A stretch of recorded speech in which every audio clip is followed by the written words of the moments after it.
Today we're going to discuss my top 5 dislikes of the 2017 Audi A4 Allroad.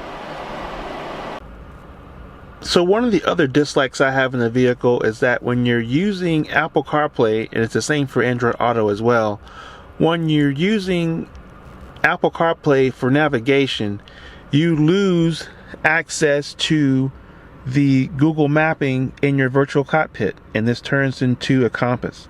So I'm not really sure. I mean, I guess I understand, where they don't want you to have multiple inputs of navigation in the car at this point, but it seems kind of like if you're using Apple CarPlay for navigation, then just disable the option to take input from the MMI for navigation rather than disabling the mapping here altogether, or possibly have it work together where the Apple Maps could be in the virtual cockpit being shown in that area, or at least the instructions. So I wish this, could work that out. This is, purely a software limitation, definitely not a hardware limitation.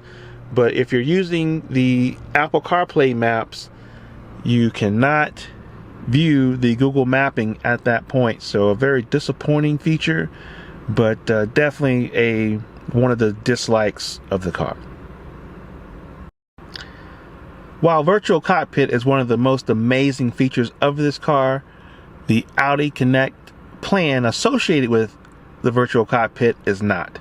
If you're not aware, with the purchase of the car, you get 6 months of Audi Connect, which includes this Google Map overlay, traffic information, and some other online services. You get that free for 6 months, and then after that, you're basically looking at 2 options at this point. So basically you have a 6-month plan for $199 and then an 18-month plan for $499, and that's a huge ask. I mean, that $499 plan is about, I guess that maybe works out to about $27 a month. That's a big ask for just having Google Maps and traffic information, when you can practically get that on your phone for free. So I would figure these would be a little bit more cost effective in their offering, but this is what Audi is charging at this point for you to maintain the features of your car that you got, that possibly swayed you to even buy the car. So it's a little disappointing. Definitely a huge dislike that the plans are not flexible. You're pretty much tied into AT&T. There may be some hacks around that. I'm not really sure. I haven't looked into it myself, but you're kind of forced into AT&T. There's a SIM slot in the car, but I'm not sure if it's active. But yeah, it's just a huge dislike. The Audi Connect plan needs to have more options, possibly more affordable. If it was like $8 a month, like $8 or something like that, I would feel probably that's okay or reasonable for that. But for $27 a month, what it works out to for the 18-month plans, I feel like that's definitely a bit much. Just for the information you're receiving, when you get that all on your phone for free. I know many people, at least on the forum, have talked about not renewing just because of that situation, just using Apple CarPlay or Android Auto. So I don't blame them. I did end up renewing that.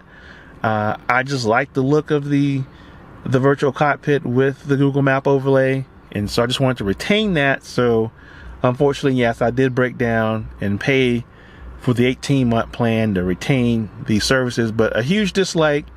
Wish Audi could work out something else to make this a little bit more reasonable for the services that you're getting.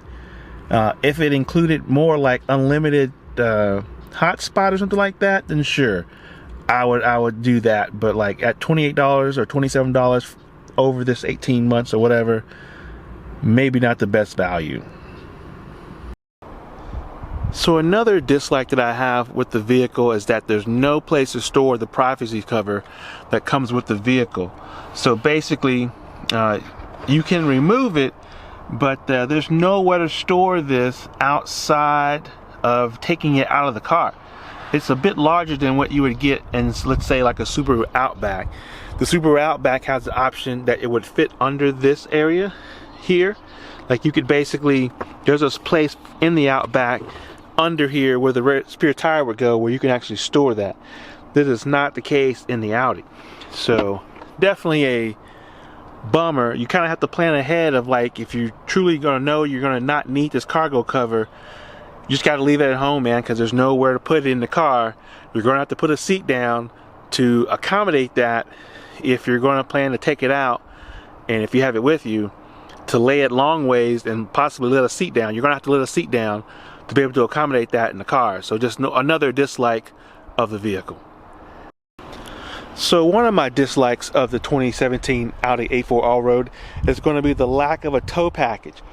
In other markets, the A4 Allroad comes with a towing package and also has a parking assistant situation where it can basically automatically park for you. So for whatever reason, that's not offered in the US at this time. I don't know why they don't at least offer some sort of tow package for the vehicle at this point. I just wouldn't trust a U-Haul to come in here, especially with these parking sensors that are in place, to take off this bumper and put on one of their tow packages or hitches on this car. And also you would basically have to cut into the bumper to get that to go, and I just wouldn't trust anyone to cut into the bumper like that. That's a no-go for me. Definitely not on a car like this to have them cut into the bumper to install some third-party tow hitch. So one of my dislikes of the car. So another dislike that I have in the vehicle is going to be the auto start stop in the car.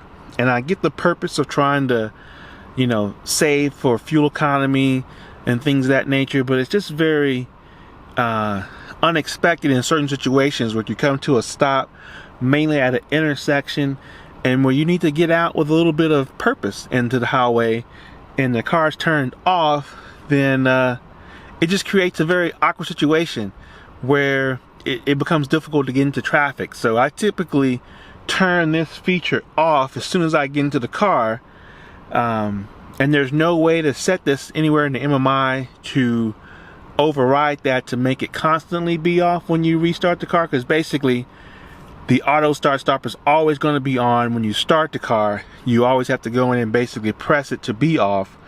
I'm not aware if there's any options in any of the third-party Audi VW modification software to modify that, but just probably one of my most strongest dislikes of the vehicle is just not being able to have better control over the auto start stop. I get the purpose, but I just want control for myself to be able to control it. Thank you guys so much for watching my video. If you have any questions, please comment below, and please make sure you like and subscribe, and see you in the next video.